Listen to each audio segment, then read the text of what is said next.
So, Om Namo Bhagavate Vasudevaya, Om Namo Bhagavate Vasudevaya, Om Namo Bhagavate Vasudevaya. Hare Krishna, devotees. We like to seek the blessings of Brother Madhav, Brother Shams, and Krishna Balaram. Bal Gopal Gonitai Srila Prabhupada Guru Maharaj, the assembled devotees, so that we continue with Bhagavad Gita, chapter 9 today. Wonderful chapter. It's the most confidential knowledge. So, the summary of this chapter. Just as a pearl is hidden in a shell, or a king travels surrounded by an entourage, the essence of Bhagavad Gita is hidden in the middle of the conversation. So this is 9 chapters is in the middle, 18 chapters in total. In the 9th chapter, Krishna outlines the king of all knowledge and the most secret of all secrets. He explains the essence of Bhagavad Gita, the perfection of spiritual practice and the ultimate goal of life. So this is Raj Vidya, king of all knowledge. This is the name of this chapter in Sanskrit. Krishna is about to reveal the most confidential information about himself to his faithful devotee. The inconceivable nature of the Lord, we will never be able to understand him. There are many misconceptions about the Lord, and Krishna explains this and establishes the status of worshipping him exclusively. And then finally, Krishna describes what happens to one who commits sins and repents and engages in bhakti. Very powerful chapter, this powerful chapter. So let's, so why don't you start us off, Riyaj?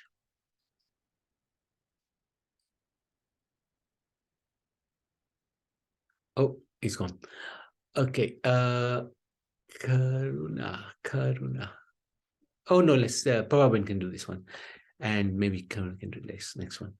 Prabhupada, would you like to recite this 3 verses? Yes, Prabhuji. Hare Krishna and Prabhuji and all the devotees, yeah? Thank you for giving me a chance to read.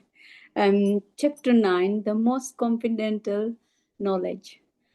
Text 1, the Supreme Personality of Godhead said, "My dear Arjuna, because you are never envious of me, I shall impart to you this most confidential knowledge and realization, knowing which you shall be relieved or the miseries of material existence."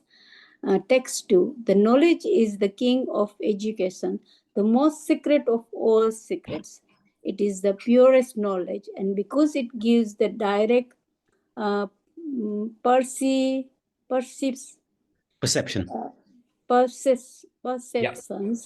of the self and realization, it is the perfection of religion. It is the everlasting, and it is joyful performed. Text 3, those who are not faithful in this devotional service cannot attain me or conquer of enemies. Therefore, they return to the path of birth and death in this material world. Excellent. Thank you. So, the summary, Krishna explains that the knowledge he's about to impart is the most confidential, as it illuminates the true position and nature of the soul in relation to God. So there is a notion that belief in God is intellectually immature or naive. People think, oh, it's old-fashioned. You believe in God? What's the matter with you? Science has replaced God. What's the problem? That's the modern thinking. However, logical and rational analysis of the complexity, design, and intricate engineering of this creation makes it plain that there must be some conscious intelligence behind it. To categorically deny this suggestion is a stubborn, irrational, and illogical predisposition towards atheism. So we can see this world is really complex. Even our body even just the eye is one of the most complex objects in this world. And no scientist has ever been able to recreate an eye. It's so complex, so detailed, so to the minutest, precision. The eye is amazing, but unfortunately, foolish people want to just ignore the existence of a superior intelligence behind all of creation. Anyway, thus Krishna explains that the knowledge he is about to impart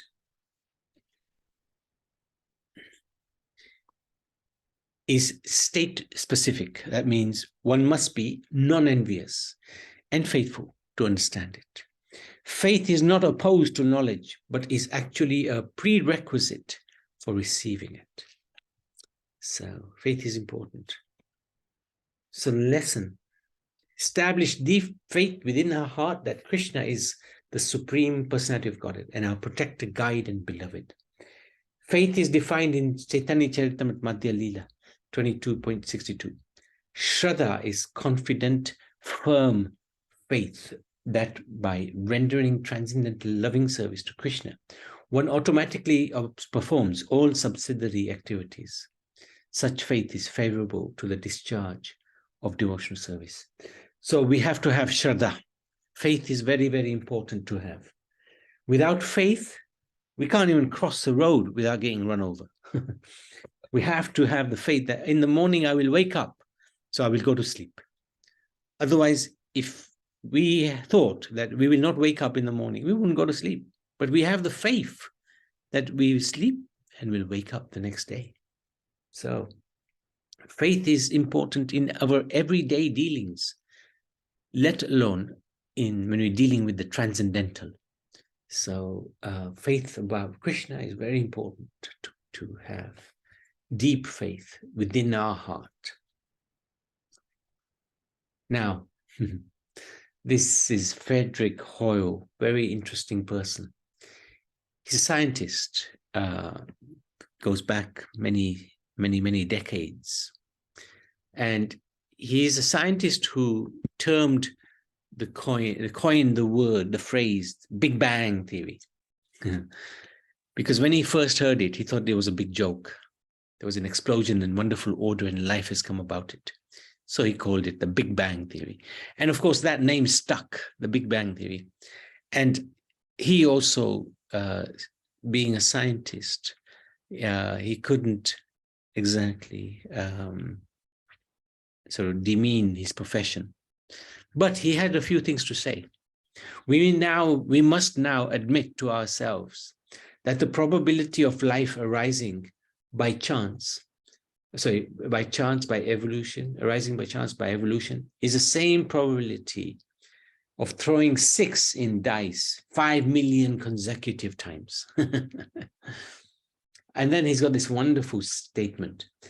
Let's be scientifically honest with ourselves. The probability of having life arise due to greater and greater complexity and organization by chance is the same probability of having a tornado tear through a junkyard and form out the other end a Boeing 747. These are impossible things. So that's what he's saying, that life has come from matter or life has come from a big bang. Impossible. So this is a scientist. Okay, Shyam Malini, would you like to read 4 onwards? Yes, Hare Krishna Prabhu. Hare Krishna. By me in my unmanifested form, this entire universe is pervaded. All beings are in me, but I'm not in them. Text 5. And yet everything that is created does not rest in me. Behold my mystic opulence. Although I am the maintainer of all living entities, And although I am everywhere, I am not a part of this cosmic manifestation. For myself is the very source of creation. Text 6, understand that as the mighty wind blowing everywhere, rest always in the sky, all created beings rest in me. Text 7, O son of Kunti, at the end of the millennium, all material manifestations enter into my nature. And at the beginning of another millennium, by my potency, I create them again. Text 8, the whole cosmic order is under me. Under my will, it is automatically manifested again and again. And under my will, it is annihilated at the end. Text 9, O Dhananjaya, all this work cannot bind me. I am ever detached from all these material activities, seated as the neutral. Text 10, this material nature, which is one of my energies, is working under my direction.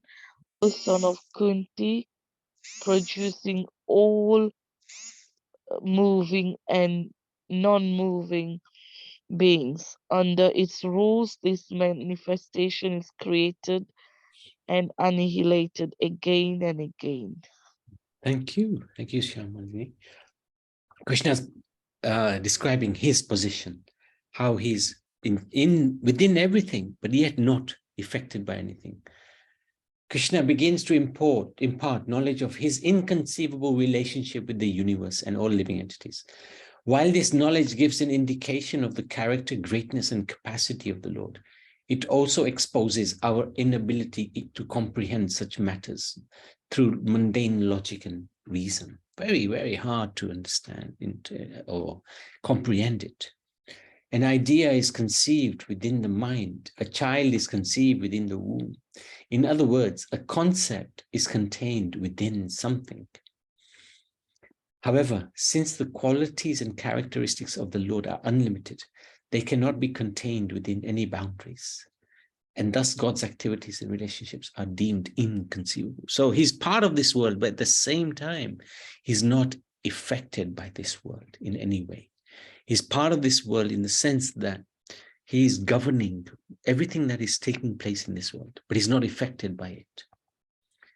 So we can learn that the Lord and his potencies are inconceivable, hard to understand. Chaitanya Mahaprabhu established the principle of Achintya Bede Bede Tattva, inconceivable oneness and difference at the same time. In text 4, he states, all beings are in me, but I am not in them. So how is this even understandable? Everybody's in me, but I'm not in them. In text 5, he says, although I am everywhere, I am not part of the cosmic manifestation. So how is that understandable? This is inconceivable to understand. So we just accept it because Krishna is saying it. He's in it, but he's not part of it. He's not affected by it. So, Sitaram, would you like to read?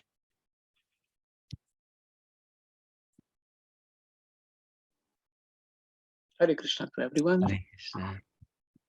Fools deride me when I descend in the human form. They do not know my transcendental nature as the Supreme Lord of all Jagbi. Number 12. Those who are just bewildered are attracted by demonic atheist view in that deluded condition, their hopes for liberation, the fruitive activities and the culture of knowledge are all defeated. Number 13, also no Prita. Those who are not deluded, the great souls are under the protection of the divine nature. They are fully engaged in devotional service because they know me as the Supreme Personality of Godhead. original and inexhaustible. Text 14. Always chanting my glories and devouring with great determination, bowing down before me. These great souls perpetually worship me with devotion. Text 15. Others who engage in sacrifice by the cultivation of knowledge worship the Supreme Lord as the one without the second, as diverse in many and in the universal form.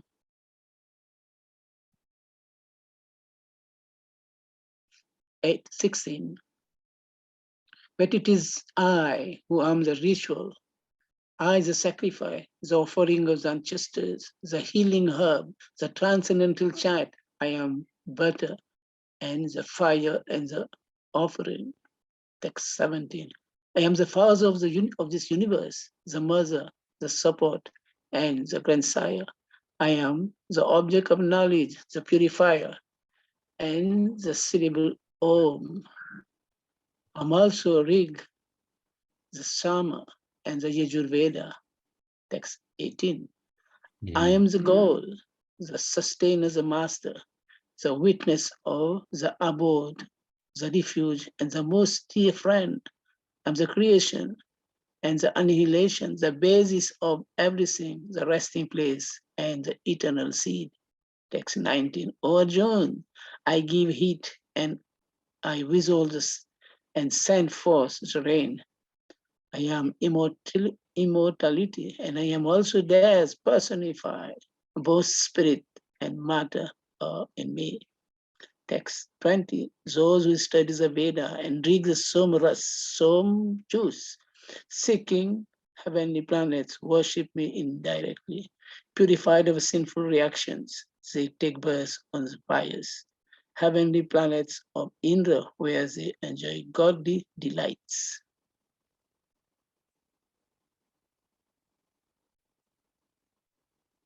When they have, 21, when they have just enjoy past heavenly sense pleasure and the results of their pious activities are exhausted, they return to this mortal planet again. Thus those who seek sense gratification, sense enjoyment by adhering the principles of the Sri Veda achieve only repeated births and deaths. Next 22. But those who always worship me with exclusive devotion, meditating upon my transcendental form, to them I carry what they lack and I preserve what they have. 23. Those who are devotees of the gods and who worship them with faith actually worship me, O son of Kunti, but they do not in a wrong way. Text 24. I am the only enjoyer and the master of all the sacrifices. Therefore, he who do not recognize my true transcendental nature fall down. Text 25. Those who worship the demigods will take birth among the demigods. Those who worship the ancestors go to the ancestors. Those who worship gods and spirits will take birth among such beings. And those who worship me will live with me. This is formal. 26. If one offers me with love and devotion a leaf, a flower, a fruit, or water, I will accept it. Text 27. Whatever you do, whatever you eat, whatever you offer or give away, and whatever austerities you perform, do it, O son of Kunti, as an offering to me. Text 28. In this way, you will be freed from bondage to work and its auspicious and inauspicious result.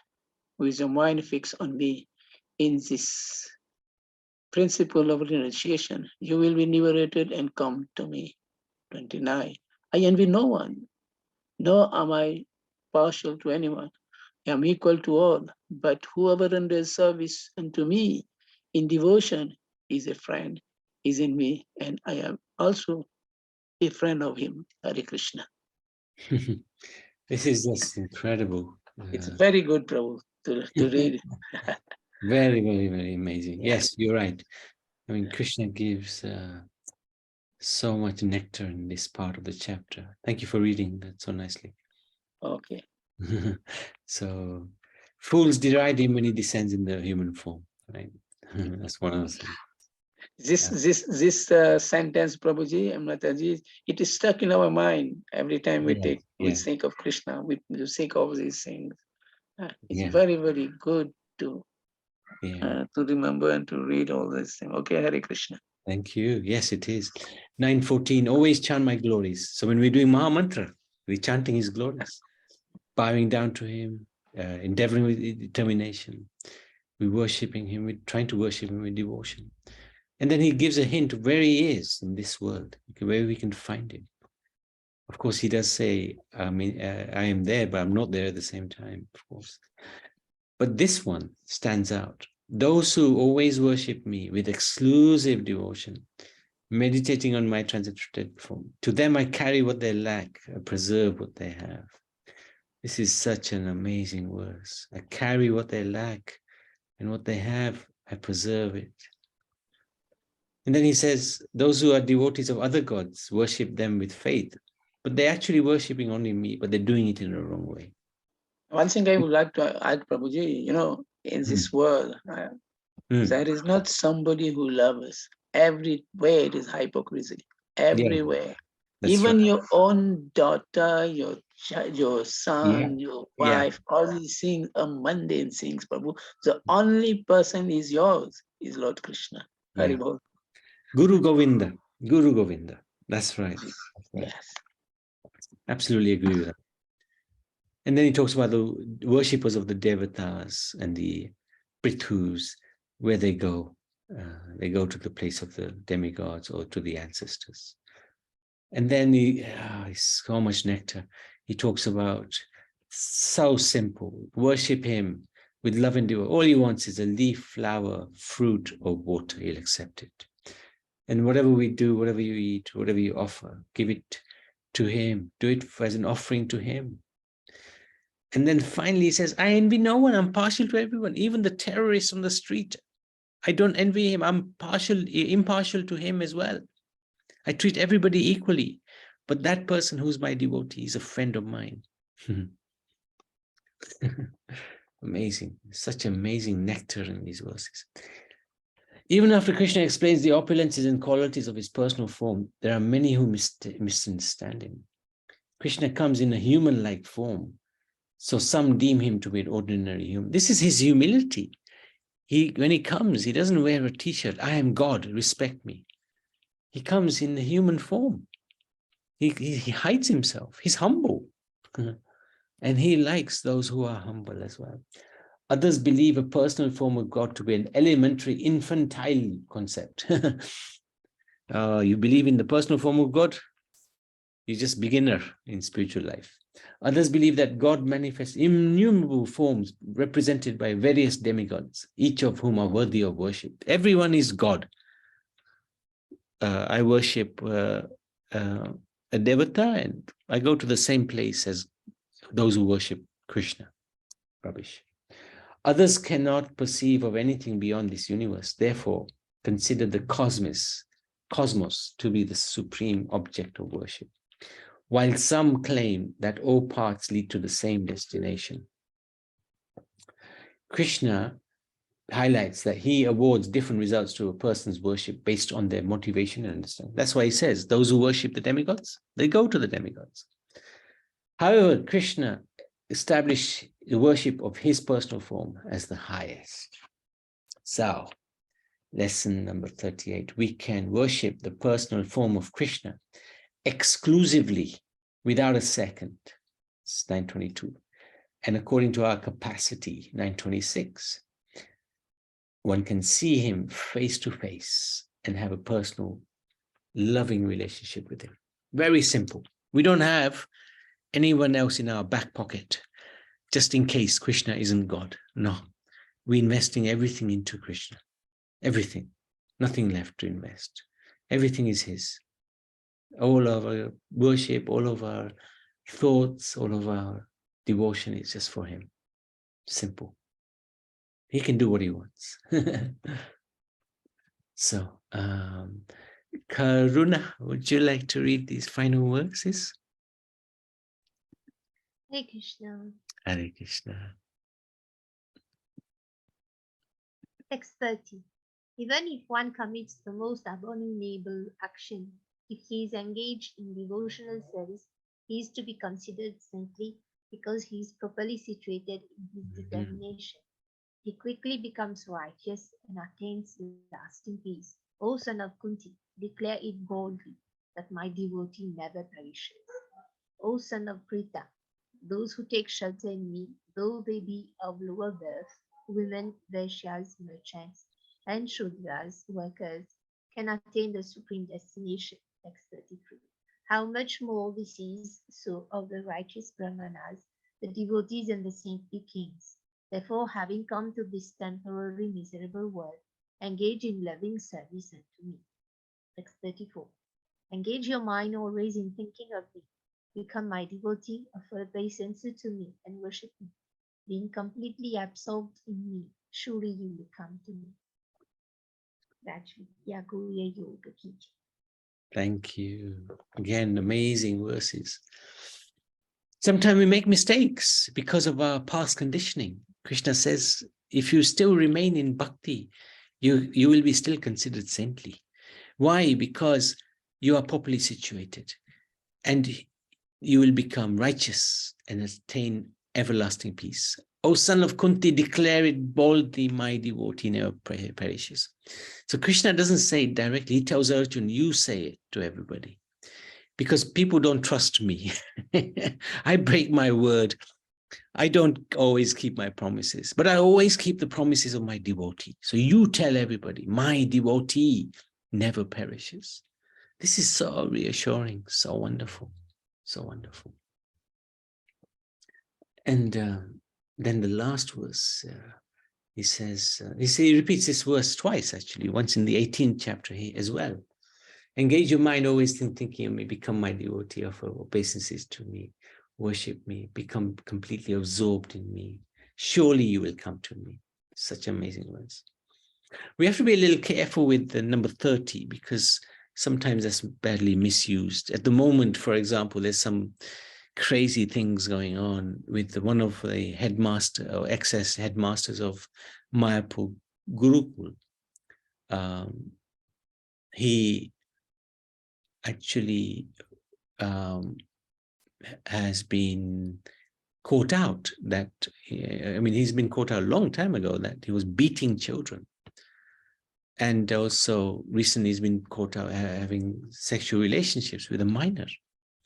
Now, children cannot be abused. Children must not be abused. As soon as a organization or society tolerates the abuse of those who are vulnerable in their society or in society generally, that society becomes powerless. And unfortunately, for the last 40 years, this abuse has been tolerated. But finally now, finally, it's all been brought out into the open. And a lot of people are saying, text 30 of chapter 9, is still a saintly person. How can somebody who abuses children physically and sexually be a saintly person? That's just ridiculous. Over a period of 40 years. It's heartbreaking, really. I was reading some of this stuff recently because somebody sent it to me. And, you just cry and cry and cry and cry. How can this happen to children? Who the heck is doing this? It's just really abominable. It's really horrible. So we can't justify every behavior under the sun to be, excused. That just shows how foolish we are, because we are supporting those who are doing the child abuse. We might not be doing it directly, but we're supporting those who are. So we have to be very, very, Guru Maharaj was very, very clear, very, very strong on this matter. Children are to be nurtured and loved. Whenever you saw him with children, it was just like, he would really take personal interest and care for them, like teach them, and he was a headmaster after all, himself. And he really took great care how to share Vedic knowledge with the youngsters. And he's the inspiration behind everything we're doing in the schools. Because of him, we're doing these school programs. He was the one who inspired us to go to the schools, and these same children, not the same children, but children are being abused in our own gurukuls, where they're supposed to be treated as children of God. It's heartbreaking, really heartbreaking stuff. Anyway, a devotee, even if committing a horrible act, is considered saintly and is quickly rectified. Krishna requests Arjuna to declare boldly that his devotee is never vanquished. By thinking of Krishna, offering obeisances to him, becoming absorbed in him, one, regardless of his possession, will go back to God. Forgive and be forgiven. Everyone makes mistakes, but not over a 40-year period, right? That's a little too much. And probably over and over again. And some excuses, some things can never be forgiven, not by, or tolerated in a society. And child abuse or abuse of vulnerable adults cannot be tolerated. Certainly, we would not tolerate it in our organization. Due to past conditioning, we are bound to make mistakes, but Krishna is very forgiving, understanding. Vishwanath Chakravarti Thakur describes 5 types of people. 5th class is one who sees bad in everyone. 4th class is one who sees both good and bad, but focuses on the bad. 3rd class is one who sees both bad and good in equal measure. 2nd class is one who sees both bad and good, but focuses on the good. 1st class is one who sees good. Only Krishna and Guru can do this. So yes, we will see faults in many, but how we see those faults and how we judge people is going to then also reflect on us. If we're always seeing bad in others, no matter how much good they're doing, then how we know better. But if we see bad in somebody, we ignore it and we see the good. That's quite good effect. But as I said, there are certain things which are not tolerable at all. If anybody comes across any abuse like that, they should be immediately reported to the police or the governing authority, the outside agencies, because we can't govern ourselves effectively because there's just too much politics. But the outside agencies should be immediately informed for the sake of that person so that it stops. Otherwise, if you're encouraging somebody for 40 years to abuse, the abuse gets worse and worse and worse and worse. You're not helping that person. You're not helping yourself. You're not helping the organization. Anyway, I wanted to stop there. Any questions, any comments? Prabhu, Yes. in the last verse where it says that even if someone is doing bad, we have to see that person as a saintly person. Yes. Yeah. Yes. Everyone makes in that. Yeah. Yeah. So Beautiful. what was the point? So in the, related to what you were saying, so even if that person is doing bad, relate to what you were talking about that person abusing children. Even if he's a devotee, I don't understand. So well, my sentiment is that if you're abusing a child, what sort of devotee are you? If you're abusing a child and people are allowing you to abuse a child, what sort of people are we? Yes. And I have to say, this is okay. Even if it happens once, I would get disturbed. But over a 40-year period, I mean, even if it happens for us, I think, yeah, we shouldn't allow that to no, happen. they should never be. We can't forgive, can we? Forgive, maybe, but they should not be put in a position of any responsibility towards children, for example. They should be completely removed from any contact. There should be no chance for that person to be in touch with like vulnerable people. You know, they should be just completely removed from that situation. But here, the tolerance of it was for 40 years, you know. In the highest people knew about the abuse. And the abuse, if you read some of the stuff, my God, you know, I was crying. I don't cry very easily. So it's yeah, we cannot allow that to no, that can never be happening. Not if not if you're claiming to be a religious organization, spiritual organization. Also, a spiritual organization allows the abuse of children. You know, we know it happens in the Catholic Church. You know, the priests, they really have been abusing, and even the Pope had a deal with Hitler. We'll back you up, just don't tell anybody of abuse. But it happening in a Krishna society is just that's unthinkable, actually, unthinkable. Prabhupada would be, I mean, it's just destroying the whole movement, you know. Forgiveness is a different thing. It's a personal matter, you know. You should never hold a grudge against anybody, but it doesn't mean you tolerate.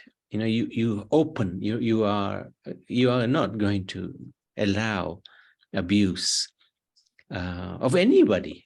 Forget about vulnerable people. Any abuse of anyone. If you see it, you just point it out. Hey, hang on, what the heck are you doing? Who are you? Yeah. So that doesn't mean that we're not tolerant or forgiving. Yes, we are forgiving, but we're not going to tolerate. Sorry, I think the victim will not be able to forgive that person because the victim, of what they. Yeah. The victim is very, very hard. If they forgive, then you know, God, Krishna will just take that person back to Godhead. You know, if a victim can forgive, that's a huge. It's a huge thing for them. I'm almost crying the way you were saying. Yeah, it's shocking. It's very shocking news because when you hear this thing or somebody sends some videos like that, you just think why? And when it's done within the four walls, nobody knows, and they will tell, don't tell anybody. That's so it. The child is afraid of telling everybody. Yeah. And, that's exactly right. And if he tells anybody, they don't believe him. No, because the big person is he's always right. The way you said, the Gurukul headmaster was so good that he loves the children, but what he's doing inside the room or classroom, nobody knows. Yeah, but he was not just a headmaster. He was a guru. He was a sannyasi. Yeah. And we just, I mean, the way you said, the other lady said about, Mataji said about that the victim will not forgive, but Krishna is watching. Yeah. Whatever we do, good things or bad things, but Krishna is watching us. So we in the end, we have to, the karam will come in the end. That's what I think. Right. The problem is when good people who know about it don't speak up, who don't protest. You know, that's where the society lets itself down. I mean, everybody knew for the last 40 years, everybody in the highest positions know they didn't do a thing. they let these children suffer. Suffer, yeah, that was not good. Thousands of They children, They thousands. should have brought it out, you know. I mean, he has given lessons, all the Vedic lesson to them. But Yeah. why did he do this to the children? Yeah. Anyway, he should go to jail. Well, this is what I'm saying. Should be reported to the police, you know. Just don't go. And we've just set up a child protection office in our own organization. And That's good. we've told Bakula Ben, you're independent. If you notice anything, whoever that person is, you do what you have to do. You report it Yes. to a local authority, the police. Yeah. You Yes. are independent Yeah. of That's anybody. true. Anybody, yeah. And she's very strong, very strict. It's good. Very good. Yeah, it's very good. Yeah. Anyway, Thank you, Prabhuji. Hare Krishna. Thank you. Hare Anybody else? Krishna. Thank you for anything else? Anybody else? Okay, let's stop there. Shrimad Bhagavad Gita ki jai.